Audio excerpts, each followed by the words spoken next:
د روژې مبارکه میاشت کې محتسب باید خپل دینی مسؤلیت په داسې طریقه ادا کړي چې هم د شرعي احکامو سره سمون ولري او هم د ولسونو رضایت حاصل کړي. لاندې څو مهم ټکي دي چې محتسب باید په پام کې ونیسي. اول، د دینی ارزښتونو ساتنه.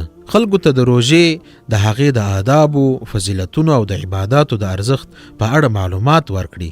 د اسلامی اخلاقو، د حلالو او حرامو او د روژې د حرمت ساتنې ته خلک متوجي کړي. د امر بالمعروف او نهي عن المنکر تطبیق وکړي.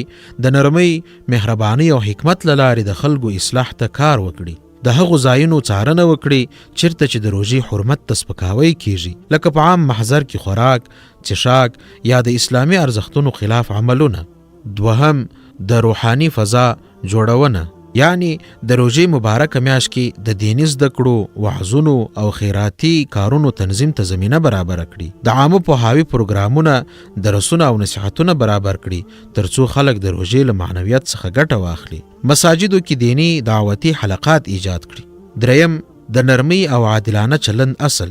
محتسب باید د پیغمبر صلی الله علیه وسلم د سنتو پر رڼا کې کار وکړي.